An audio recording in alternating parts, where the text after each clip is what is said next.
আমার কারণে তোর জীবনটা নষ্ট হয়ে গেল। আমি চাইনি এরকম কিছু হোক, কিন্তু ওইখানে অতগুলো মানুষের সামনে বাবার মুখের ওপর আর কোনো কথা বলতে পারিনি।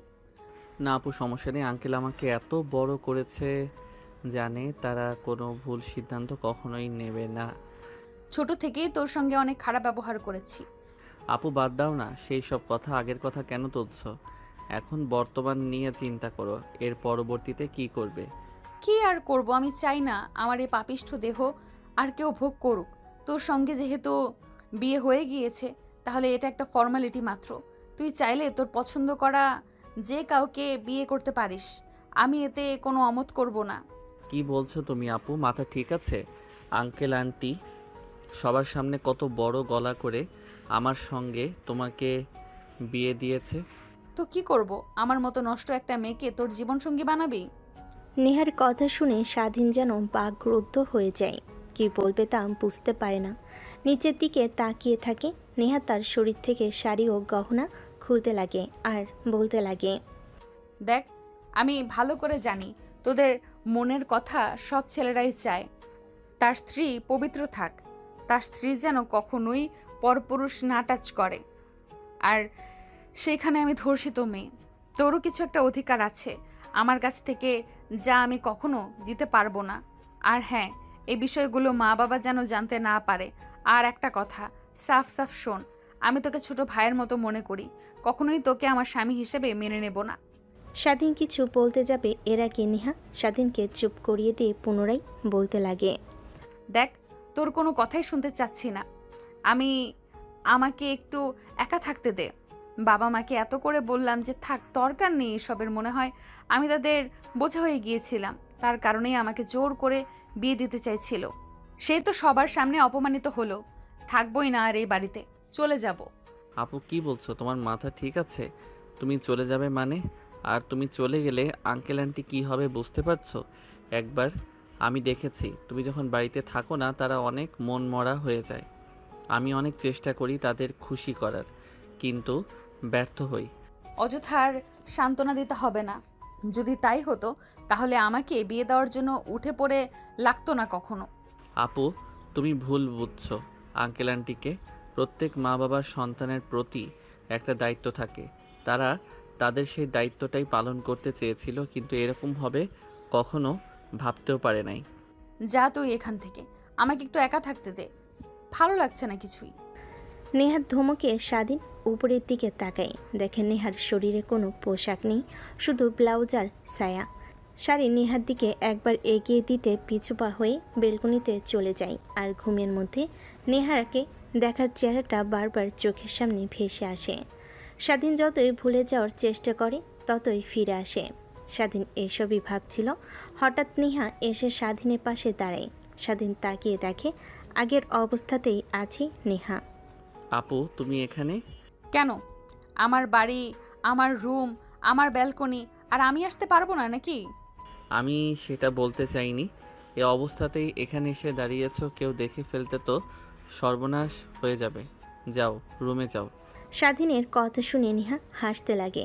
পাগলের মতো হাসতে হাসতে কান্না করে দেয়। স্বাধীন অবাক হয়ে নেহার দিকে তাকিয়ে থাকে। এক পর্যায়ে নেহা হাসি থামিয়ে দিয়ে বলতে লাগে স্বাধীনের দিকে তাকিয়ে, এক সময় এই দেহটা নিয়ে জানিস অনেক অহংকার দেখাতাম, কিন্তু এখন এই দেহটা অভিশপ্ত। মনে হয় যদি আত্মহত্যা মহাপাপ না হতো, কখন আত্মহত্যা করতাম। একবার গিয়েছিলাম তো, বাট বাবা মার কথা মনে পড়লেই আর পারি নাই। আমি ছাড়া তাদের আর কে আছে? স্বাধীন অপলক দৃষ্টিতে নেহার দিকে তাকিয়ে থাকে। মেয়েটার মাঝে কেমন যেন মায়া আছে, সেটা স্বাধীন ভালো করে বুঝতে পারে। তারপর স্বাধীন নেহার হাতের উপর হাত রাখতে নেয়া চমকে ওঠে। স্বাধীনের দিকে তাকাই। স্বাধীন নেহার দিকে তাকিয়ে মুচকি একটা হাসি দিয়ে বলতে লাগে, আচ্ছা, সব কিছু আগের মতো চাইলেও কি করা সম্ভব?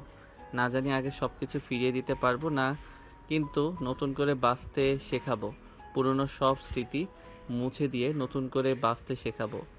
জানি তা কখনোই পারবে না তো। অযথা স্বপ্ন দেখাস না। আমি এমনিতেই তোর জীবনটা নষ্ট করে ফেলেছি, আর চাই না তোর জীবন নষ্ট করতে। তুই তোর মতো আর আমি আমার মতো, কখনোই স্ত্রীর অধিকার নিয়ে যাব না তোর কাছে। কিন্তু হ্যাঁ, কখনো ডিভোর্স দিস না। আর আমার একটা রিকোয়েস্ট রাখবি, জানি না তুই আদৌ কথাটা রাখবি কি না। হ্যাঁ বলো। আমি আমার যত সম্ভব চেষ্টা করব কথাটা রাখার। আমি মা হতে চাই, আর চাই তোর সন্তানকে আগলে ধরে বাকিটা পথ চলতে। তো সন্তানের বাবার অধিকার নিয়ে কখনো যাব না তোর কাছে, খালি চাই তাকে জড়িয়ে ধরে বাকিটা পথ চলতে পারি যেন। নেহার কথা শুনে স্বাধীন কিছু না বলে নিচের দিকে তাকিয়ে থাকে।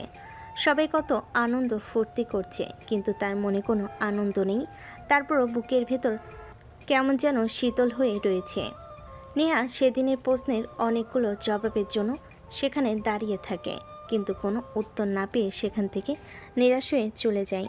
নেহা পাশ থেকে চলে গেলে স্বাধীন তাকিয়ে দেখে, শুধুমাত্র কিছুই বলে না, নিচের দিকে তাকিয়ে থাকে। দেখে তার বাবা মা কতটা খুশি, যেন তারা বলেই গিয়েছে কিছুক্ষণ আগে কি হয়েছিল। ফ্ল্যাশব্যাক। আঙ্কেল আঙ্কেল কিছু টাকা দেবেন? অনেক দিন ধরে কিছু খাই না, অনেক ক্ষুধা পেয়েছে আঙ্কেল, প্লিজ কিছু টাকা দেন, আমার এখান থেকে কয়েকটা ব্রাশ কিনে নেন। কে তুমি বাবা? তোমার বাবা মা নেই, আর তুমি এই রাস্তার মাঝে এভাবে ব্রাশ বিক্রি করছো? এতটুকু ছেলে হয়ে যদি তোমার উপর দিয়ে গাড়ি চালিয়ে দেয় তখন কি হবে? তোমার ভাবতে পারছো একবারও? না আঙ্কেল, তা হবে না। আর এই পৃথিবীতে আমার কেউ নেই, জন্মের পর থেকে রাস্তায় বড় হয়েছি, আর ভিক্ষা করতে আমার অনেক খারাপ লাগে, তাই এক বড় ভাই কিছু টাকা দেয় আমাকে, সেই টাকা দিয়ে ব্রাশ কিনে বিক্রি করি। দেন না স্যার, বেশি না, দুইটা নেন, একটা আপনার জন্য একটা ম্যাডামের জন্য, মাত্র 50 টাকা। না বাবা, আমার ব্রাশ লাগবে না। এই নাও 1000 টাকা, তুমি কিছু খেয়ে নিও। না স্যার, আমি আপনার কাছ থেকে এতগুলো টাকা নিতে পারবো না, আপনি ব্রাশ নেন, তার বিনিময়ে টাকা দেন। আরে তোমাকে আমি দিলাম উপহার হিসাবে, আমার লাগবে না, তুমি কিছু খেয়ে নিও। আর আজকে বিক্রি করার দরকার নেই। এই রোদের মধ্যে এভাবে রাস্তা রাস্তায় ঘুরেছো, অনেক কষ্ট হয় বাবা, তাই না? হ্যাঁ স্যার, অনেক কষ্ট হয়, কিন্তু কি করব, পেটের দায়ে সব করতে হয়। ঠিক তখনই জ্যাম সেরে যায়। এক এক করে গাড়ি চলতে লাগে। স্বাধীন নেহার বাবার কাছ থেকে টাকাটা নেয়, গাড়ি চালিয়ে সেখান থেকে চলে যায়। তারপর স্বাধীন একটা হোটেলে গিয়ে খাবার খেয়ে নেয়। এভাবে চলতে লাগে সেই দিনের পর দিন। প্রতিদিনে নেই জ্যামের মধ্যে ব্রাশ বিক্রি করছিল, তখনই নেহার বাবার গাড়ির গ্লাসে গিয়ে টোকা দেয়। দেখে আজকেও সেই লোকটা। স্বাধীন একটা হাসি দিয়ে সেখান থেকে চলে যেতে যাবে, তখনই পিছন থেকে নেহার বাবা ডাকতে লাগে। স্যার কিছু বলবেন? আজকে আপনার কাছ থেকে টাকা নিতে পারবো না কিন্তু। তা তো বুঝতেই পেরেছি। তোমাকে একটা কথা বলার ছিল, তুমি কি আমার সঙ্গে যাবে? তোমাকে লেখাপড়া করাবো, আর অনেক সুন্দর সুন্দর পোশাকও দেব। আমার বাড়িতে আমার ছেলের মতো বড় হবে। কি বলেন স্যার? সত্যি সত্যি আমাকে স্কুলে পড়াবেন? নতুন নতুন সুন্দর সুন্দর পোশাক দেবেন? হাসিমাখা কণ্ঠে স্বাধীন কথাটা বলে। নেহার বাবা অনেক খুশি হয় স্বাধীনের হাসি মুখ দেখে। নিমিষে স্বাধীনের হাসি মুখ থেকে হাসি হারিয়ে গোমরা মুখে বলে, না স্যার, সরি, মাফ করবেন। কিছুদিন আগে আপনার মতো একটা ভদ্রলোক আমার এক বন্ধুকে রাস্তা থেকে নিয়ে যায়। পরবর্তীতে শুনি আমার বন্ধুকে নাকি তারা চোরাচালানি করে বিদেশে পাচার করে দিয়েছে। সেখান থেকে তার চোখ, নাক, ফোকরা, কিডনি, লিভার এসব কেটে রেখে দেয় আর ওকে ফেলে দেয়। আরে বাবা, তুমি ভুল ভাবছো আমাকে। আমি শহরের নামকরা বিজনেসম্যান, আমার অনেক অনেক টাকা। আমার কেন তোমাকে চোরাচোদানি করতে যাব? চলে আমার একটা মেয়ে ছেলে নেই, তাই চেয়েছি তোমাকে বড় করব আমার ছেলের মতো করে। ভেতর এসে বস। কথাটা বলে নেহার বাবা দরজা খুলে দেয়। স্বাধীন গাড়িতে উঠে বসে। তারপর একটা শপিং মলে যায়। গাড়ি সাইড করে স্বাধীনের জন্য বেশ কিছু নতুন নতুন জামা কাপড় কিনে দেয়। স্বাধীন দেখে অনেক খুশি হয়। নেহার বাবাকে জড়িয়ে ধরে কান্না করে দেয়। নেহার বাবা স্বাধীনকে শান্ত করে রেস্টুরেন্টে গিয়ে খাবার খায়। এভাবে অনেক করে স্বাধীন অনেক খুশি হয়। নেহার বাবা অনেক ভালো লাগে। বিকেলের দিকে বাসায় নিয়ে যায় স্বাধীনকে। নেহার মা দরজা খুলে দেয়। নেহার বাবার সঙ্গে একটা ছেলেকে দেখে নেহার মা পশুর পশুর দৃষ্টিতে তাকায়। এইটা কে? হ্যাঁ, মানে তোমাকে রাতে বললাম না, একটা কিউট ছেলে দেখলাম আজ রাস্তাতে, ব্রাশ বিক্রি করছে, অনেক ভালো আর আত্মমর্যাদাও আছে। আসলে এটাই সেই ছেলে। কি তুমি যে বললে রাস্তায় একটা ছেলেকে দেখেছো আর তোমার অনেক মায়া লেগেছে, এইটা সেই ছেলে? দেখে তো মনে হচ্ছে কোনো বড়লোক ঘরের ছেলে, রাস্তায় বড় হয়েছে, দেখে তো মনে হয় না। হ্যাঁ, আর ছেলেটার মাঝে কি যেন একটা আছে, অনেক মায়া, তাই নিয়ে আসলাম। আর তুমি তো মা হতে পারবে না, একে আমাদের ছেলের মতো করে মানুষ করব। মেয়েকে আর কতদিন ধরে রাখবো বলো? এক সময় বিয়ে দিয়ে তো অন্যের বাড়ি পাঠাতেই হবে। তখন আমাদের কি হবে? নেহার বাবার কথা শুনে নেহার মা সায় জানায়। তারপর স্বাধীনকে কাছে টেনে নিয়ে জড়িয়ে কপালে একটা চুমু দেন। অন্যদিকে সিঁড়ির উপর দাঁড়িয়ে নেহা সব কিছু দেখে আর রাগে ফুঁসতে লাগে।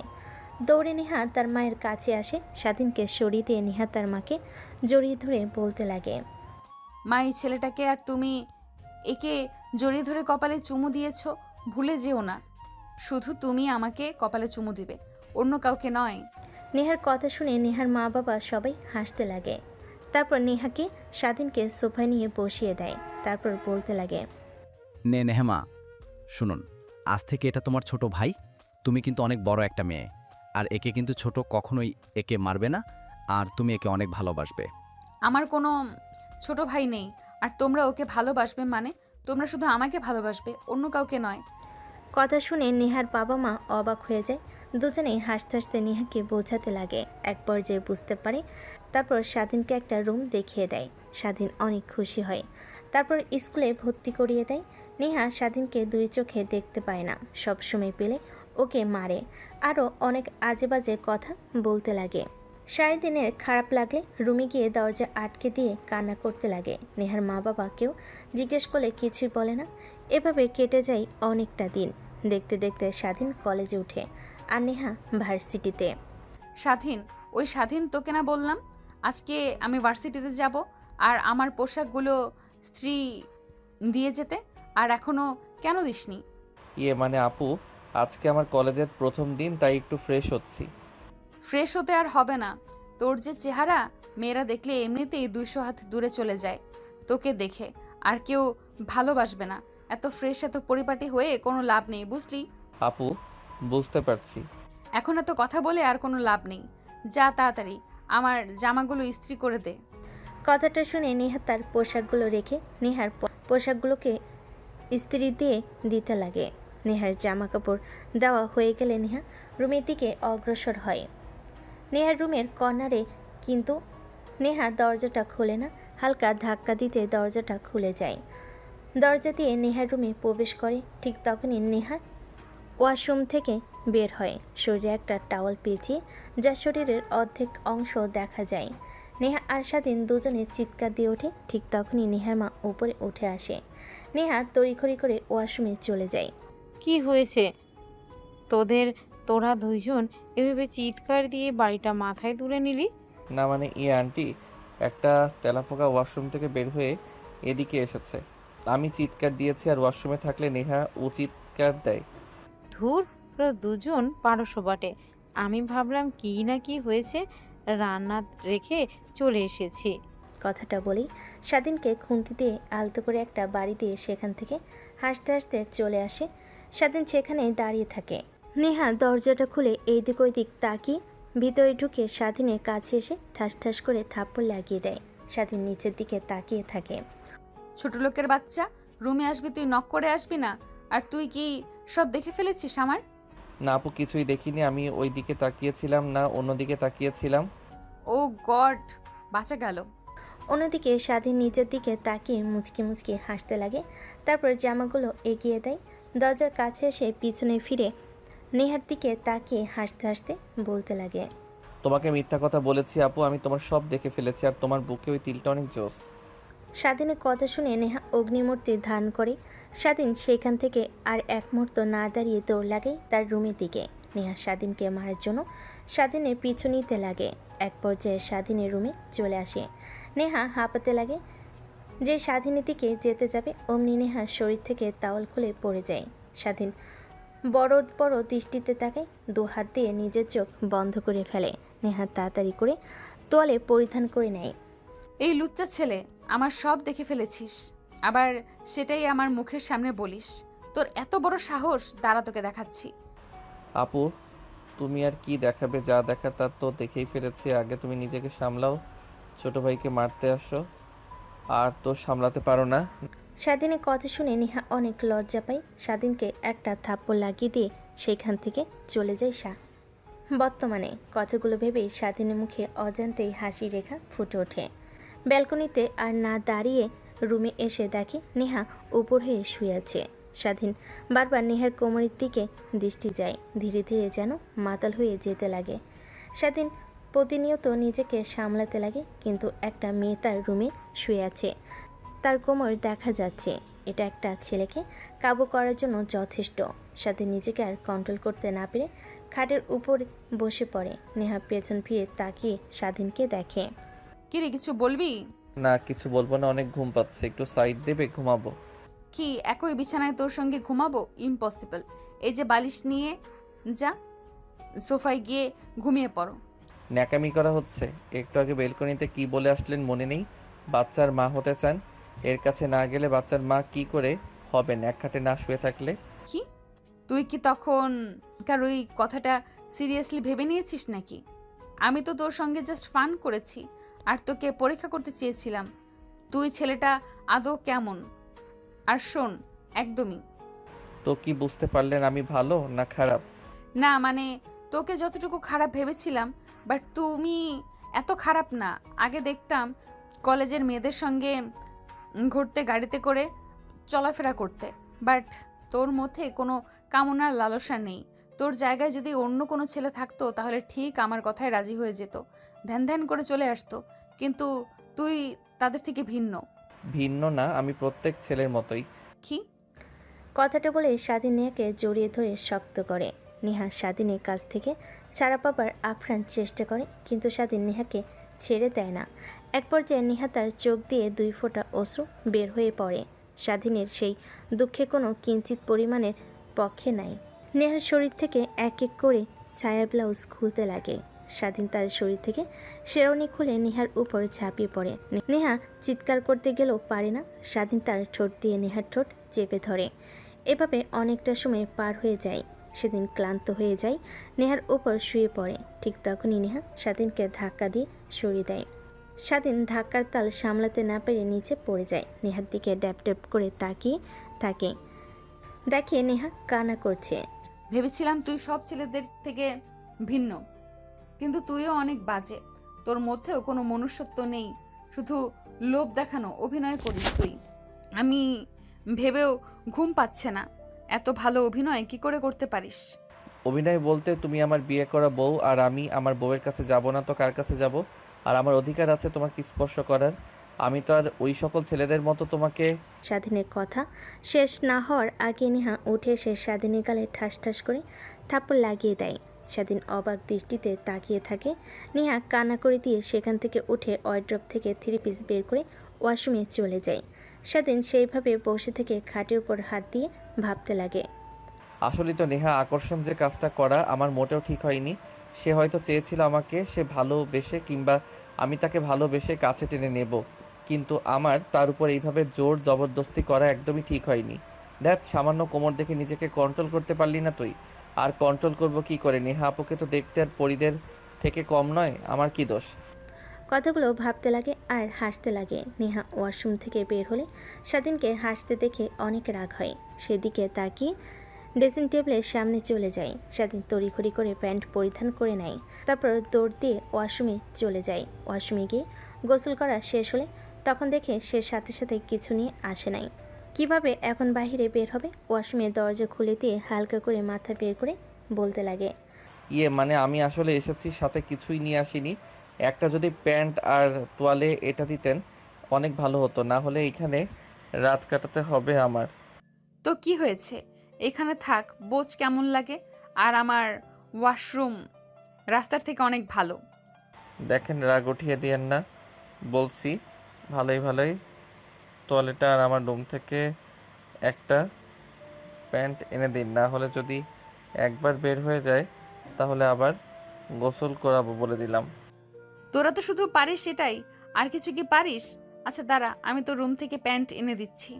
কথা বলতে বলতে দরজা খুলে দেয়। তখনই হামাগুড়ি দিয়ে রুমের মধ্যে নেহার চাচাতো বোন নেহার বান্ধবী ঢুকে পড়ে। নেহা অবাক হয়ে যায়। কিরে, তোর এইখানে আর এইভাবে আরবিতে কি করছিস?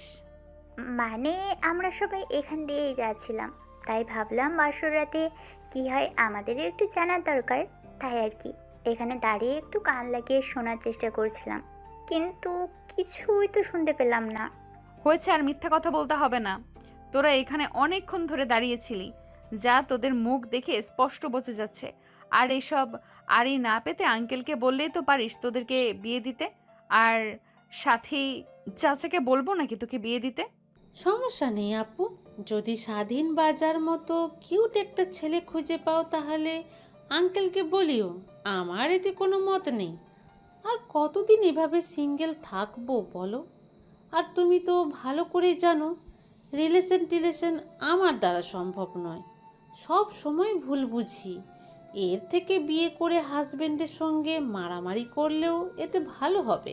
সাথীর কথা শুনে সেইখানে থাকা সবাই হাসতে লাগে। হাসতে হাসতে সবার হামাগুড়ি খাবার উপক্রম হয়ে যায়। নেহার রাগে সাথীর দিকে তাকায়, সাথে সেইখান থেকে চলে যায়। তারপর নেহার বান্ধবী স্বাধীন আর নেহার দিকে তাকিয়ে বলে, কী রে, তুই দুলাভাইকে রেখে এত রাতে বাইরে বের হয়ে আসলি যে? আর রুমের এই বেহাল দশায় কেন?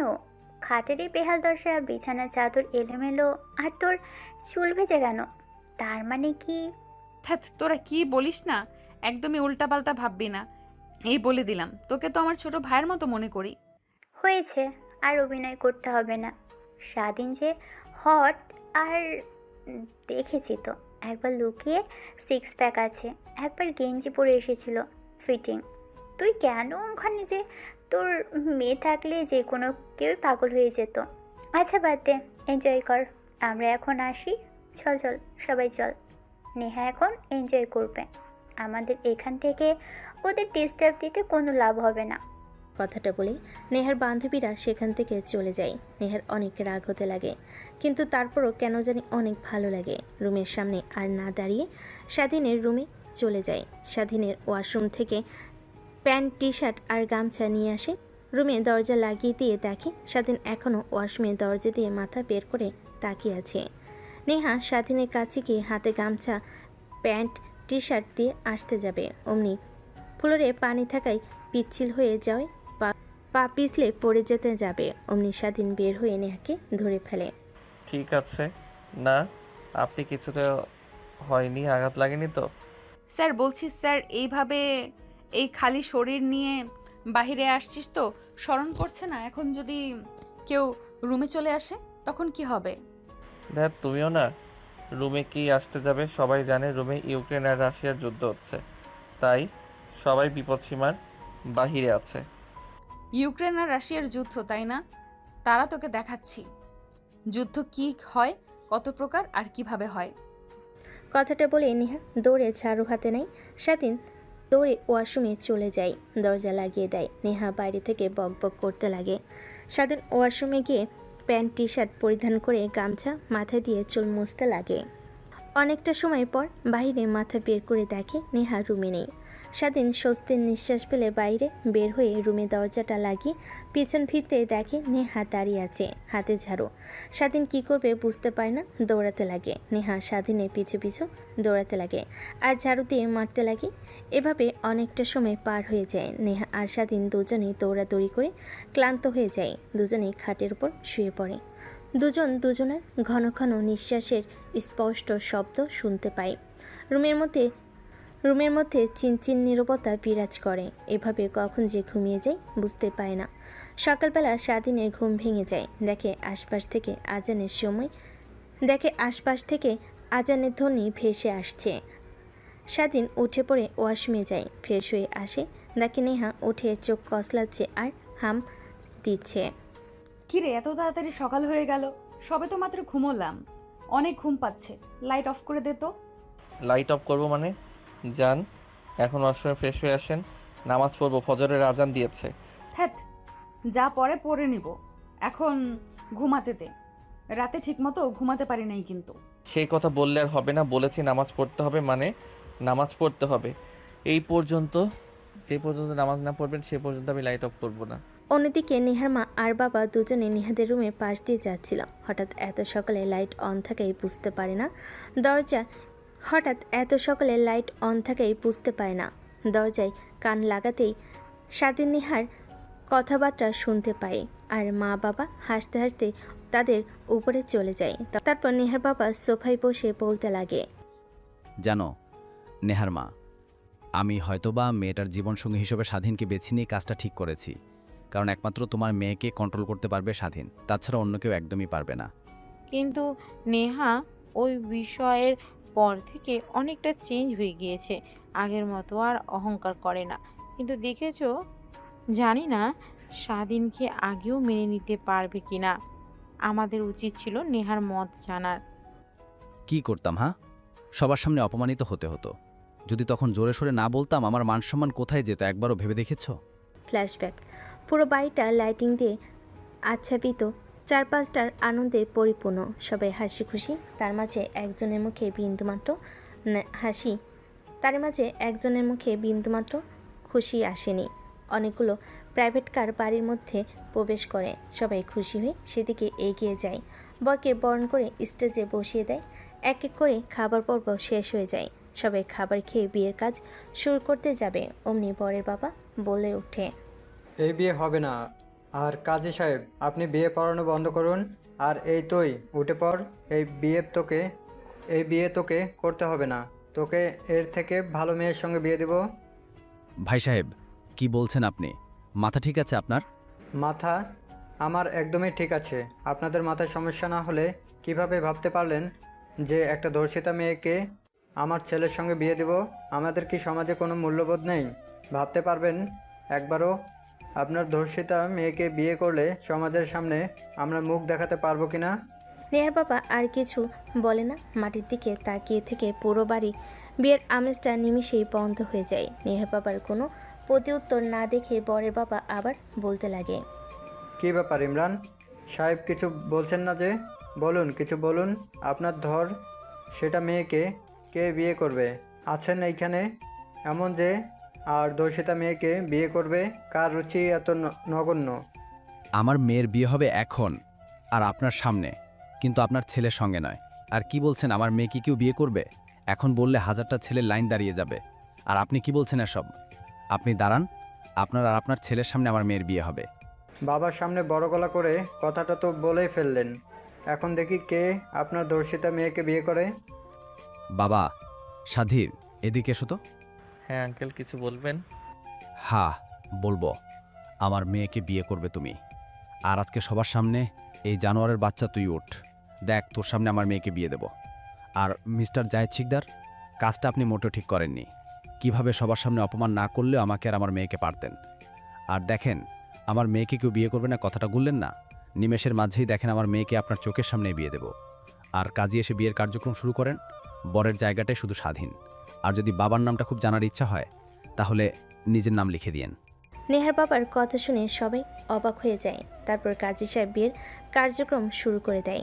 স্বাধীন কিছু বলতে পারে না। তারপর নেহার বাবার মান সম্মান রক্ষার্থে সবার সামনে রাজি হয়ে যায়। কাজী সাহেব বলতেই স্বাধীন কবুল বলে দেয়। কি হয়েছে জায়েদ খান, আপনি তো অনেক বড় বড় কথা বলেছেন আমার মেয়েকে কেউ বিয়ে করবে না। এখনই কি দাঁড়িয়ে দাঁড়িয়ে দেখার ইচ্ছে করছে, নাকি ঘাড় ধাক্কা দিয়ে গার্লস থেকে বের করে দেব? ভালোই আপনার আত্মীয়স্বজন নিয়ে এখান থেকে চলে যান, যদি আপনার মান সম্মানটা রাখতে চান। আমার আবার মানুষত্ব আছে, সবার সামনে বড় গলা করে বলতে পারতাম, বাট আমার মধ্যে বিবেক আছে, তা করব না। চলে যান এখান থেকে। নেহার বাবার কথা শুনে সেখান থেকে বরের বাবা আর তার সাথে আসা সবাই চলে যায়। নেহার বাবা সোফায় বসে মাথায় হাত দিয়ে চিন্তা করতে লাগে। স্বাধীন গিয়ে নেহার বাবার পাশে বসে পড়ে, তারপর বলতে লাগে, আঙ্কেল চিন্তা করবেন না, যা হবার তা তো হয়ে গেছে। আর নেহা ম্যামের তো এখানে কোনো হাত নেই। ওই জানোয়ারের বাচ্চারা তো চারটা, আর না বললাম ওদের সাথে ওরা একদিন দেখবেন ধানের জয় পাবে। হ্যাঁ বাবার, জানি। আর তোমাকে অনেক অনেক ধন্যবাদ সবার সামনে রাজি হওয়ার কারণে। আর জানি না তুমি অন্তত নেহাকে মেনে নিবে কিনা, তোমার থেকে সিনিয়রও। বাকি কথা বলতে না দিয়ে স্বাধীন পুনরায় বলতে লাগে, আঙ্কেল রাস্তা থেকে তুলে এনে বড় করেছেন, লেখাপড়া করিয়েছেন, আপনাদের ঋণ কখনোই শোধ করতে পারবো না, এটা ভালো করে জানি। পরিশেষে নেহা ম্যামকে বিয়ে করে যদি সামান্য পরিমাণ ঋণ শোধ করতে পারি, আমার কাছে অনেক কিছু। আর আমি মনে করি আমার জন্য যাও ভালো হবে, আপনি তাই করবেন। স্বাধীনের কথা শুনে নেহার বাবার অনেক ভালো লাগে। নেহা সেখানে আর না থেকে রুমে চলে আসে। তারপর নেহার বাবা একটা প্যাকেট স্বাধীনকে দিয়ে দেয়। স্বাধীন প্যাকেটটা হাতে নিতে নেহার বাবা বলে, আর শেরনি পায়জামা এগুলা রুমে গিয়ে পরিধান করে নাও, তোমাকে দেখে কেউ বলতে পারবে না আর বুঝতে পারবে না এখন তুমি আমার মেয়ের জামাই। কথাটা বলে নেহার বাবা হাসতে লাগে। স্বাধীন সেখান থেকে উঠে রুমে চলে যায়। বর্তমান এখন আল্লাহর কাছে দোয়া করি যেন দুজনকে একত্র করে রাখে। ছোট থেকে তো দেখে এসেছি দুজন দুজনার যেন শত্রু। এখন কি হয়েছে হয়। ধ্যাত, তুমি এমনি এমনি চিন্তা করছো। দেখো, সব ঠিক হয়ে যাবে। আর একে অপরকে ছাড়া এক মুহূর্ত থাকতে পারবে না। আমার কথার সঙ্গে তুমি মিলিয়ে নিও একদিন। তাই যেন হয়, এই দোয়াই করি। আর ঘুমাবো না, আজান দিয়েছে, নামাজ পড়ে তারপর ঘুমাই। হুম। অন্যদিকে নেহা নামাজ পড়বে না। স্বাধীন হাত ধরে নেহাকে খাট থেকে কোলে তুলে নিয়ে ওয়াশরুমে এসে দাঁড় করিয়ে দেয়। নেহার মুখে পানি মারতেই নেহার ঘুম দূর হয়ে যায়। নেহা উঠে স্বাধীনের দিকে রাগী দৃষ্টিতে তাকিয়ে থাকায় স্বাধীন মুচকি একটা হাসি দিয়ে অজু করতে বলে নেহা অজু করে নেয়। তারপরে ওয়ার্ড্রোব থেকে জায়নামাজ বের করে বিছিয়ে দেয়। নেহাকে দাঁড় করিয়ে স্বাধীন সামনে দাঁড়িয়ে পড়ে, নামাজ পরিধান করে নেয়। নামাজ পড়া শেষ হলে স্বাধীন পিছন ফিরে তাকিয়ে দেখে নেহা তার দিকে ড্যাপ ড্যাপ করে তাকিয়ে আছে। কি হয়েছে, এভাবে তাকিয়ে আছো কেন? নামাজ পড়া হয়েছে? না কিছু না, আর নামাজ শেষ। ভালো, চলো বেলকনিতে গিয়ে দাঁড়াই। কি না, একদমই না। আমার একটুও ভালো লাগছে না। রাতে তো ঠিকমতো ঘুমাতে দেয়নি, এখন আবার জোর করে উঠে নামাজ পড়লে। এখন অন্তত আমাকে শান্তিমতো ঘুমাতে দাও। আচ্ছা ঠিক আছে, বুঝতে পারছি। চলো বেলকনিতে গিয়ে দাঁড়াই। যদি মাইন্ড আর মন ভালো না হয়, ঘুম যদি তোর থেকে উড়ে না যায়, তখন আমাকে বল। স্বাধীনের কথা শুনে নেহা মজা নেয়। স্বাধীনের কথা শুনে নেহা জায়নামাজ থেকে উঠতে চায় না। স্বাধীন জোর করে নেহাকে কোলে তুলে নিয়ে এসে বেলকনিতে দাঁড় করায়। সকালের ঠান্ডা বাতাস নেহার শরীরে পড়তেই কেঁপে ওঠে। কেন জানি পরিবেশটা অনেক ভালো লাগে নেহার, কিন্তু স্বাধীনকে বুঝতে না দিয়ে রাগী দৃষ্টিতে তাকায়। কি হয়েছে এখন আবার এভাবে তাকিয়ে আছেন কেন? তাকিয়ে আছে কেন বুঝতে পারছিস না? যেভাবে ব্যালকনিতে নিয়ে এসেছিস একইভাবে খাটে রেখে আয় না, না হলে তোর কিন্তু খবর আছে। রেখে আসবো, কিছুক্ষণ দাঁড়িয়ে সকালের পরিবেশটা উপভোগ করেন। এই সময় তো আমার অনেক ভালো লাগে, নামাজ পড়ে বেলকনিতে দাঁড়িয়ে আশেপাশে সেটা দেখতে অনেক ভালো লাগে। দেখেন না ওই ছেলে বাচ্চাগুলো টুপি মাথায় দিয়ে হাতে কায়দা নিয়ে কোথায় যাচ্ছে, বলতে পারবেন? না বলতে পারবো না, বাট আমার মনে হচ্ছে আমিও ঠিক এইভাবেই ছোটবেলায় কোথায় জানি যেতাম। ও আচ্ছা, তার মানে আপনি কোরআন শরীফও পড়তে জানেন? কখনো পড়তে দেখিনি তো। পার্টে একটু একটু। আচ্ছা ওয়েট, তুই কি করে জানলি আমি কোরআন শরীফ পড়তে জানি? আমি তো মাঝে মাঝে রাতের বেলা মন চাইলে পড়তাম, নিশি রাতে কেউ যখন ঘুমিয়ে থাকতো সবাই। নেহার কথা শুনে স্বাধীন মুচকি একটা হাসি দেয়। এই পরিবেশটার সাথে স্বাধীনের হাসি যেন নেহাকে আরও পাগল করে দিতে লাগে, কিন্তু স্বাধীনকে বুঝতে দেয় না। সেইভাবে অনেকটা সময় পার হয়ে যায়। নেহার অনেক ভালো লাগে। হঠাৎ করে স্বাধীন নেহাকে কোলে তুলে নেয়। সোমের আপসিকতায় নেহা চমকে স্বাধীনের গলা জড়িয়ে ধরে রাগী দৃষ্টিতে তাকায়। স্বাধীন নেহাকে রুমে নিয়ে এসে খাটের উপর শুয়ে দিয়ে এসে শুয়ে পড়ে। নেহা উঠতে যাবে, অমনি স্বাধীন নেহাকে শক্ত করে জড়িয়ে ধরে শরীরের উপর গা দিয়ে ঘুমিয়ে পড়ে। নেহা কিছু বলতে গেলে কিস করে দেয়। নেহা কিছু বলতে পারে না, এক পর্যায়ে চুপ করে ঘুমানোর চেষ্টা করে। একটু পর তারা দুজনেই ঘুমিয়ে যায়। নেহার ঘুম ভেঙে গেলে ঘড়ির দিকে তাকিয়ে দেখে সকাল 9টা বাজে। তড়িঘড়ি করে শোয়া থেকে উঠে বসে। স্বাধীন পাশে শুয়ে আছে ছোট বাচ্চাদের মতো। নেহা স্বাধীনের দিকে এক পলক তাকিয়ে উঠে ওয়াশরুমে চলে যায়। ওয়াশরুম থেকে বের হয়ে ড্রেসিং টেবিলের সামনে বসে থেকে চুল আঁচড়াচ্ছিল। স্বাধীনের ঘুম ভেঙে সামনে নেহাকে এমন অবস্থায় দেখে অনেক ভালো লাগে। শুয়ে থেকে ড্যাপ ড্যাপ করে তাকিয়ে থাকে। নেহা স্বাধীনের দিকে আয়নায় দেখে স্বাধীন তার দিকে ড্যাপ ড্যাপ করে তাকিয়ে আছে। পিছন ফিরে স্বাধীনের দিকে তাকিয়ে নেহা বলতে লাগে, হয়েছে, আর কত ঘুমাবি? যা তাড়াতাড়ি গাড়ি গিয়ে বের কর, কলেজে যেতে হবে। এই বিয়ে বিয়ে করে অনেক দিন হলো কলেজে যাওয়া হয়নি, অনেকগুলো চ্যাপ্টার পিছে পড়ে গেলাম। আচ্ছা ঠিক আছে, আমি এখনই রেডি হয়ে আসছি। আর শোন আরেকটা কথা, আমাদের যে বিয়ে হয়েছে এইটা তুই আবার যেন কলেজের কাউকে বলিস না, তাহলে আমার কিন্তু মান সম্মান ধুলোয় মিশে যাবে। নেহার কথা শুনে স্বাধীনের অনেক খারাপ লাগে, কিন্তু নেহাকে বুঝতে না দিয়ে ঠোঁটের কোণায় মুচকি একটা হাসি টেনে রেখে রুম থেকে বের হয়ে তার রুমে চলে যায়। ওয়াশরুমে গিয়ে ফ্রেশ হয়ে গোসল করে রুমে এসে পোশাক পরিধান করে। একটা ব্যাগ কাঁধে নিয়ে বাইরে গাড়িতে এসে অপেক্ষা করতে লাগে। একটু পরে চলে আসে, গাড়িতে উঠে বসে। পাশের সিটে স্বাধীনে ব্যাগ দেখতে পেয়ে নেহা গাড়িতে বসে প্রশ্ন করে। কিরে ব্যাগটা কার? আর তোকে না বললাম আমাকে ডাক দিতে? ডাক দিলে না কেন? একে তো অনেক লেট হয়ে গিয়েছে। আমি ভাবলাম তুই এখনও রেডি হোসনি, তার জন্যই বসেছিলাম রুমে। সরি ম্যাম, আর ব্যাগটাতে আমার বই আছে, অনেক দিন হলো আমি ক্লাস করি না, তাই ভাবলাম আজকে ক্লাস করব। ক্লাস করবে মানে? তুই পড়ালেখাও করিস? মানে আপনি যে কলেজে পড়েন, আমি ওই কলেজে ভর্তি হয়েছি ইন্টার ফার্স্ট ইয়ারে। গ্রাম থেকে এসএসসি পরীক্ষা দিয়ে এসেছিলাম, তাই ভাবলাম লেখাপড়াটা যেন চালিয়ে যেতে পারি, তাই ভর্তি হয়েছিলাম। ক্লাস করা হয়েছে 2-1 বার আপনার চোখ ফাঁকি দিয়ে, তাই ভাবলাম এখন তো ফ্রি, তাই আর কি। আচ্ছা ঠিক আছে, তা বুঝতে পারছি। এখন মন দিয়ে গাড়ি চালা, আর আমি ফোন করলেই চলে আসিস। বেশিক্ষণ ক্লাস করব না, জাস্ট বান্ধবীদের সঙ্গে দেখা করে আসব আর নোটগুলো নিয়ে আসব। স্বাধীন মাথা দিয়ে হ্যাঁ বোঝায়। তারপর সেখান থেকে সোজা কলেজ পার্কিং লটে গাড়ি রেখে নেহা তার ক্লাসরুমে, স্বাধীন তার ক্লাসরুমে চলে যায়। স্বাধীন ক্লাসরুমে গিয়ে বসতেই পাশে তাকিয়ে দেখে একটা ছেলে বসে আছে, খাতে কি যেন লিখছে। স্বাধীন কৌতূহল নিয়ে ছেলেটাকে প্রশ্ন করে। আচ্ছা, তুমি মনোযোগ দিয়ে কি করছো? আর বলিও না ভাই, কালকে স্যার একটা ম্যাথ করতে দিয়েছেন, ক্লাসের কেউ পারেনি, আমিও পারি নাই, তাই ম্যাথটা তুলে নিয়ে গিয়েছিলাম। রাতভর চেষ্টা করেছি, তাও পারি নাই। এখন চেষ্টা করছি, দেখি পারি কি না। যদি পারি স্যার অনেক বাহবা দিবে। ও আচ্ছা, দেখি আমিও ম্যাথটা পারি কি না। ছেলেটা কৌতূহল নিয়ে স্বাধীনের দিকে তাকায়। বেশ কিছুক্ষণ তাকিয়ে থাকার পর বলতে লাগে। তুমি কে? তোমাকে তো চিনতে পারলাম না। আমি তো প্রত্যেক দিন নিয়মিত ক্লাস করি, বাট তোমাকে কখনো তো দেখি নাই। ভর্তি হয়েছি, বাট ক্লাস করতে খুব একটা আশা হয়নি। মাসে 1 বার কি 2 বার এসেছি, তাই হয়তো দেখোনি আমাকে। ও আচ্ছা, তাই হবে বোধহয়। আর এই নাও, দেখো তো পারো কি না। তারপর স্বাধীন ম্যাথটা দেখে বুঝতে পারে অনেক কঠিন, বাট সে পারবে। তারপর সেটাকে বুঝিয়ে বুঝিয়ে ম্যাথটা কমপ্লিট করতে লাগে। প্রায় 10 মিনিট পর কমপ্লিট করে ছেলেটা স্বাধীনের দিকে ড্যাপ ড্যাপ করে তাকিয়ে থাকে। বাহ, তুমি তো অনেক জিনিয়াস।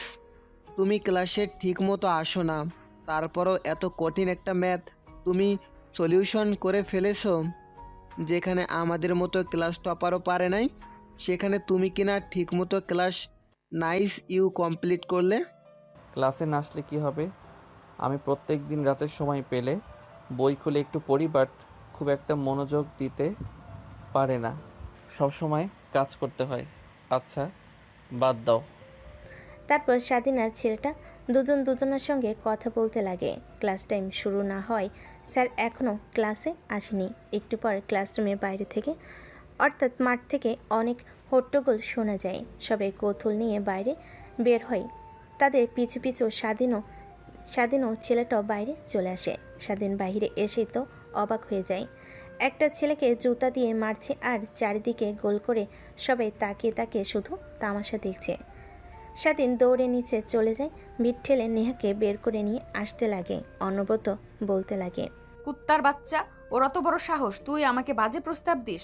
তোর মতো ছেলে আমার পায়ের জুতা সাফ করারও যোগ্য না, আর তুই কিনা আমাকে উল্টোপাল্টা কথা বলিস। আজ তোর একদিন কি আমার একদিন। এই তুই ছাড় ওকে, আমি দেখে নিব। আরে ম্যাম, পাগল হয়েছেন নাকি? আপনি ওর মতো বকাটে ছেলেকে এভাবে অপমান করলেন, ও যদি প্রতিশোধ নেয়। আগে তুই আমাকে ছাড়, ওর কত বড় সাহস আমাকে আজে বাজে কথা বলে। নেহা ছেলেটাকে আজে বাজে কথা বলতে লাগে। স্বাধীন বাধ্য হয়ে নেহার মুখ চেপে ধরে কলেজের পিছে নিয়ে গিয়ে একটা গাছের নিচে বসিয়ে দেয়। নেহা অনবরত হাঁপাতে লাগে। স্বাধীন নেহার দিকে তাকিয়ে থাকে। ম্যাম, আপনি কি পাগল হয়েছেন? আপনি তোকে চেনেন? এই কলেজের বখাটের ছেলে, ও মেয়েদের ডিস্টার্ব করে। ওর বিরুদ্ধে যদি কোনো মেয়ে প্রতিবাদ করে তাহলে তার কি অবস্থা হয় সেটা তো আপনি ভালো করে জানেন। আপনি কেন অযথা ওর সঙ্গে লাগতে গেলেন ম্যাম? তুই চুপ কর। সব মেয়ে চুপ করে থাকে বলে আমিও চুপ করে থাকবো এমনটা মোটেও করব না। আমিও কম না, আমাকেও চেনে না। ওর পাওয়ার হয়তো থাকতে পারে, বাট আমার থেকে বেশি না। আমি কাউকে দেখাই না, ভালোভাবে চলাফেরা করি, তার মানে এই না যে আমার বাবার সম্পদ কম। নেহা অনবরত পটপট পটপট করতে লাগে। স্বাধীনের খারাপ লাগতে লাগে, কিন্তু কিছু বুঝতে না দিয়ে স্বাধীন তার ব্যাগ থেকে পানির বোতল বের করে নেহার দিকে এগিয়ে দেয়। নেহা ঢক ঢক করে পুরো পানির বোতল সাবার করে ফেলেন। ম্যাম শান্ত হন। আর কি হয়েছে আপনার? কখনো তো আপনাকে কলেজে এভাবে রাগান্বিত হতে দেখিনি। ওরা জানতে পারছে আমার বিয়ে ভেঙে গিয়েছে, বাট তোর সঙ্গে বিয়ে হয়েছে এটা জানে না। আর রেপ হয়েছে এটা তো ওর আগে থেকেই জানে, তাই বাজে প্রস্তাব দিয়ে বলে আমি যেন তাদের সঙ্গে উল্টোপাল্টা কাজ করি, কারণ আমার কখনো তো বিয়ে হবে না, আমার তৃপ্তি যেন ওরা মিটিয়ে দেয়। এইসব কথা বলতে লাগে। বল, এইসব শুনে কারোর মাথা ঠিক থাকতে পারে? হ্যাঁ ম্যাম, বুঝতে পারছি। তাই বলে ছেলেগুলোকে ওইভাবে মারা একদমই ঠিক হয়নি। কলেজের প্রত্যেককেই দেখেছেন। এখন ওরা যদি আপনার উপর আক্রমণ করে তখন কি হবে ভাবতে পারছেন একবারও? যা হবার তাই হবে। এখন চল, বাসায় যাব, ভালো লাগছে না, মুডটাই নষ্ট করে দিয়েছে। ভাবলাম অনেক দিন পর কলেজে এসে বান্ধবীদের সঙ্গে আড্ডা দেব, তা আর হলো না। কথাটা বলে নেহা উঠে দাঁড়ায়। নেহা আগে আগে যেতে লাগে। স্বাধীন পিছে পিছে গাড়ির কাছে এসেই স্টার্ট দিতে যাবে, অমনি ছেলেগুলো হকি স্টিক নিয়ে গাড়ির সামনে এসে দাঁড়ায়। নেহা ভয় পেয়ে গুটিসুটি মেরে গাড়ির মধ্যে বসে থাকে। ম্যাম এখন কি করব? ওরা তো এখন গাড়ির ভাঙচুর করবে আর সামনে দাঁড়িয়ে আছে। ওদের উপর দিয়ে তো আর গাড়ি চালিয়েও যেতে পারবো না। ফুল স্পিডে ওদের উপর দিয়ে গাড়ি চালা, দেখবি ওরা এমনিতেই সরে যাবে। নেহার কথা বলা শুনে স্বাধীন গাড়ি স্টার্ট করে অমনি ছেলেগুলো গাড়ির উপর এসে চড়ে বসে। স্বাধীন কী করবে বুঝতে না পেরে এক প্রকার অবাক হয়ে যায়। গাড়ি বন্ধ করে বের হতে যাবে, অমনি নেহা স্বাধীনের হাত ধরে চেপে ধরে। কই যাচ্ছিস? বাইরে বের হোস না কেন? ওরা তো তোকে মারধর করবে। গাড়ির ভেতরে থাক, গ্লাস তো বুলেট প্রুফ, ওরা ভাঙতে পারবে না। আমি পুলিশকে কল করছি এক্ষুনি। নেহার কথা শুনে স্বাধীন নেহার হাত তার হাতের উপর থেকে সরিয়ে দেয়। নেহার কথার প্রতি উত্তরে মুচকি একটা হাসি দিয়ে গাড়ি থেকে নামে। ছেলেগুলো দৌড়ে চারিদিকে হকি স্টিক নিয়ে মারতে আসে। স্বাধীন ছেলেগুলোর প্রত্যেকটা হকি স্টিকের বাড়ি প্রতিহত করতে লাগে। এক প্রকার একটা ছেলেকে নাকে ঘুষি দিতে ছেলেটা দূরে গিয়ে পড়ে যায়। এক এক করে প্রত্যেককেই একই ধরনের মারতে লাগে। কলেজের সবাই উপস্থিত হয়ে যায়। সবাই তাকিয়ে তাকিয়ে শুধু মুভি দেখার দৃশ্য দেখতে থাকে। কলেজের সবাই উপস্থিত হয়ে যায়। সবাই তাকিয়ে তাকিয়ে শুধু মুভি দেখার দৃশ্য দেখছে, কেউ কিছু বলছে না। এক পর্যায়ে সবাই মাটিতে লুটি হামাগুড়ি খেতে লাগে। স্বাধীন ওইখানে আর না দেরি গাড়িতে উঠে স্টার্ট দিয়ে বাড়ির দিকে যেতে লাগে। নেহা অবাক দৃষ্টিতে স্বাধীনের দিকে এক ধ্যানে তাকিয়ে থাকে। তুই আসলেই কি আর ওই ছেলেগুলোকে একা এইভাবে মারলি নাকি? অন্য কেউ ছিল নাকি? চোখের ভুল, আমি ভুল দেখলাম। দ্যাট ম্যাম, আপনিও না শুধু শুধু মস্করা করছেন। তুই এতগুলো ছেলের সঙ্গে কিভাবে একাই ফাইট করলি? আমার মাথাতে কিছুই ঢুকছে না। যেখানে কিনা পুরো কলেজের সবাই ওদের বিরুদ্ধে দাঁড়াতে ভয় করে, আর সেখানে তুই একাই ওদের মারতে মেরে কুপকাত করে মাটিতে ফেলে দিয়েছিস। ম্যাম, আমি গ্রামের ছেলে, গ্রামের টুকটাক ফাইটিং শিখেছিলাম। বন্ধুরা মিলে একটা গ্যাং তৈরি করেছিলাম। আমাদের গ্রামে অনেক চুরি হতো, ডাকাতি হতো। তার প্রতিরোধ করার জন্য এক পর্যায়ে সবাই ভয় পেয়ে আমাদের গ্রামে আর ডাকাতি চুরি করতে আসে নাই। সেই অভিজ্ঞতা এখন রয়ে গিয়েছে। আচ্ছা, বুঝতে পারছি। নেহার সঙ্গে কথা বলতে বলতে গাড়ি এসে বাড়ির সামনে দাঁড় করে। নেহা নেমে পড়ে। স্বাধীন পার্কিং লটে গাড়ি রেখে বাসার মধ্যে ঢুকতে যাবে, অমনি সাই করে 3টা গাড়ি বাসার ভিতর প্রবেশ করে। দেখে মাঝখানে গাড়ি থেকে নেহার বাবা দৌড়ে বের হচ্ছে। স্বাধীনকে দেখতে পেয়ে নেহার বাবা দৌড়ে এসে জড়িয়ে ধরে বলতে লাগে, বাবা, তোমাকে অনেক অনেক ধন্যবাদ আমার মেয়েকে বাঁচানোর জন্যে। তুমি কলেজে কি করেছো, নেহা কি করেছে সব আমার কানে এসেছে। আমি আগে থেকেই বলেছিলাম তোর বডিগার্ড লাগবে, বডিগার্ড রাখবা। ও আমার কথা একদমই শোনে না। ও বারবার বলে যে আমি সাধারণ মানুষের মতো চলাফেরা করি। আর যদি তুমি না থাকতে তাহলে ওর কী হতো বাবা, বুঝতে পারছো? আঙ্কেল, আমি তো আছি নাকি? আর আমার সামনে দিয়ে আমার স্ত্রীকে কেউ গায়ে হাত দিবে, আমি এটা তাকিয়ে তাকিয়ে দেখব। ওদের জ্যান্ত মাটিতে পুঁতে রাখবো। স্বাধীনের কথায় নেহার বাবা স্পষ্ট ভয়ঙ্কর কিছু বুঝতে পারে। নেহার বাবা মুচকি একটা হাসি দিয়ে বাসার ভেতর ঢুকে যায়। স্বাধীন রুমের দিকে চলে যায়, দেখে রুমে কিছুই নেই। পাশ দিয়ে একটা মেয়ে যেতে নিলে স্বাধীন দাঁড় করিয়ে বলে, আচ্ছা খালা, আমার রুমে তো কিছুই নেই, জামা কাপড়, খাট, পালঙ্ক। এখন আমি কোথায়? ও বাবা, তুমি এসেছো? মেম সাহেব বলল যে তোমার রুম থেকে সব কিছু সরিয়ে ফেলতে আর জামা কাপড় যা যা প্রয়োজনীয়তা আছে নেহার রুমে নিয়ে গিয়ে রাখতে। তাই সবাই সেই রুমে নিয়ে গেছে। এখন থেকে তো নেহার রুমই তোমার রুম, তাই না? ও আচ্ছা। তারপর স্বাধীন সোজা নেহার রুমের সামনে চলে যায়। দরজায় নক করতেই কোনো সারা শব্দ পায় না। হালকা করে খুলে যায়। স্বাধীন ভিতরে প্রবেশ করে দেখে নেহা ওয়াশরুমে গোসল করছে। তাই সবাই বসে ফোন বের করে দেখছিল। ফোন চাপছিল, এমন সময় ফেসবুকে একটা নোটিফিকেশন আসে। নোটিফিকেশনটা অন করতে দেখে একটা ফ্রেন্ড রিকোয়েস্ট। স্বাধীন সেই দিকে কোনো পাত্তা না দিয়ে ফোন দেখতে লাগে। এক পর্যায়ে নেহা বাইরে বের হয়। সামনে স্বাধীনকে দেখতে পেয়ে প্রশ্ন করে, কিরে, তুই এই রুমে কি করছিস? ম্যাম, আপনি হয়তোবা ভুলে গিয়েছেন আমাদের বিয়ে হয়েছে আগামীকাল। আন্টি আর আমার সব জামা কাপড় প্রয়োজনীয় জিনিস আপনার রুমে সেট করেছে, তাই এই রুমে আজ থেকে আমারও রুম। কি মা বাবা আর কি কিছু করবে আমার সাথে আল্লাহই জানে। কেন যে বিয়েতে রাজি হলাম, কেন সবার সামনে বাবার মুখের ওপর বললাম না, তাহলে তো আর আজ এই দিন দেখতে হতো না। একটা ফকিন্নির বাচ্চার সঙ্গে রাত কাটাতে হবে একই রুমে, জানলে গায়ের মধ্যে কাঁটা দিয়ে উঠছে। স্বাধীন কথাগুলো শুনে বুকের বাঁ পাশে ব্যথা হতে লাগে, কিন্তু কিছুই বলে না। ফোন দেখতে লাগে। নেহা তারপর পোশাক পরিবর্তন করে খাটের উপর গিয়ে শুয়ে পড়ে। স্বাধীন উঠে আলমারি খুলে দেখে এক এক করে পোশাক রাখা। স্বাধীন পোশাক আর তোয়ালে নিয়ে ওয়াশরুমে চলে যায়। নেহা মুচকি একটা হাসি দেয় আর আনমনি ভাবতে লাগে, দেখি কতদিন এই অবহেলা সহ্য করতে পারো, আর কতদিন আমাকে তোমার কাছে না নিয়ে দূরে দূরে রাখো। আমার মনে হয় না যে আমাকে ছেড়ে তুমি চলে যাবে। আবার ভয় হয় যদি চলে যাও, কিন্তু পরীক্ষা তো করতে হবে। আবার যদি সব ছেলেদের মতো আমার বাবার সম্পত্তির দিকে নজর দাও, তখন কি হবে? আচ্ছা, ও কি আমাকে ভালোবাসে নাকি? যদি ভালো না বাসতো তাহলে রাতে ওগুলো কি ছিল? ধ্যাৎ, কিছুই মাথায় নিতে পারছে না। বের হোক, ওকে পরীক্ষা করব। নেহা ভাবতে লাগে কি বলা যায়। এমন সময় খট করে দরজা খুলে বাইরে বের হয় স্বাধীন। নেহা সেদিকে তাকিয়ে চোখ ফেরাতে পারে না। স্বাধীনের শরীরে এখনও টপ টপ করে পানি বের হচ্ছে।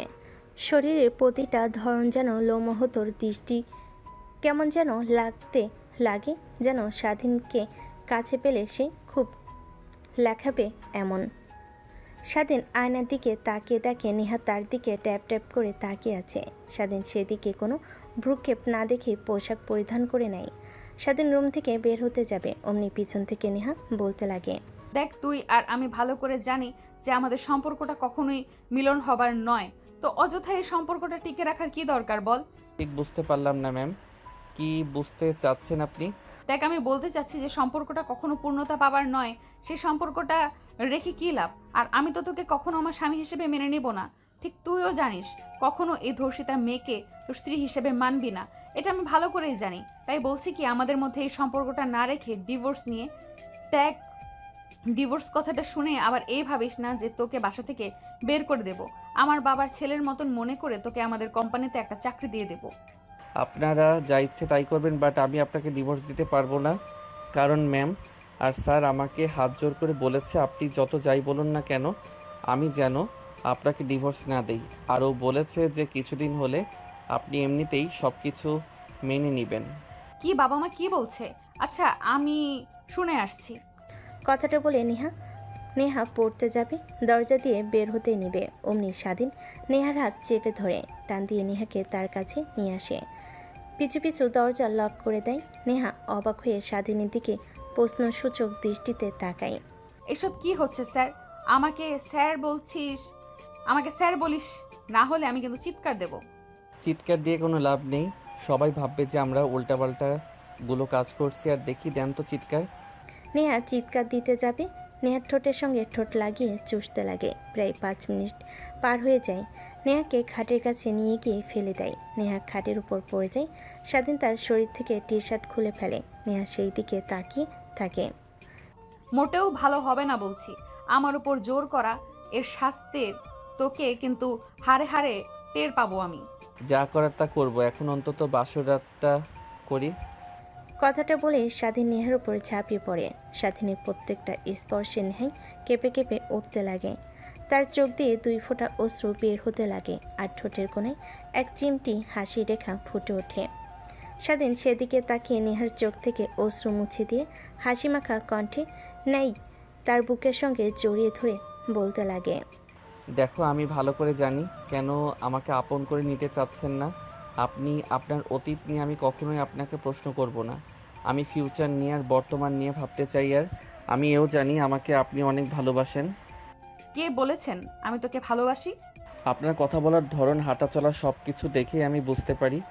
আর আরও চোখে আমার দিকে বারবার তাকিয়ে থাকায়, এটা আপনি যতই বোঝেন না কেন আমি তাকাই না, বাট সার্বক্ষণিক আমি আপনাকে আমার নজরদারিতে রাখি। আমি আরও এও জানি যে আপনার ফোনের গ্যালারি ওপেন করলে যতগুলো না আপনার ছবি আছে, এর থেকে বেশি আমার ছবি আছে। স্বাধীনের কথা শুনে নেহা অবাক দৃষ্টিতে তাকাতেই স্বাধীন নেহার উপর থেকে উঠে দাঁড়িয়ে শার্ট প্যান্ট পরিধান করে বলতে লাগে, লুকিয়ে লুকিয়ে ছবি তোলেন, আবার সেইগুলো মাঝে মাঝে ফ্রন্ট স্ক্রিনে রাখেন।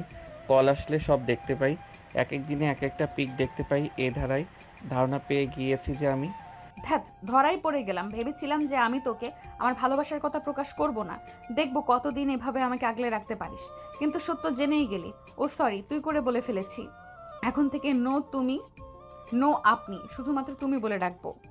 কথাটা বলে স্বাধীন নেহাকে তার কোলে তুলে নেয়। নেহা লজ্জা পেয়ে যায়, স্বাধীনের বুকে মুখ লুকায়। স্বাধীন নেহাকে কোলে তুলে ওয়াশরুমে গিয়ে দুজনই ঝর্ণা নিচে ভিজতে লাগে। ভিজতে ভিজতে গোসল করতে লাগে। আর আমাদের সামনে এগিয়ে কোনো লাভ নেই, ওরা যা করার করুক। যদি আর জানতে ইচ্ছে করে তাহলে বিয়ে করে নিন, সব জানতে পারবেন। সব থেকে ভালো একটা বুদ্ধি। আল্লাহ হাফেজ।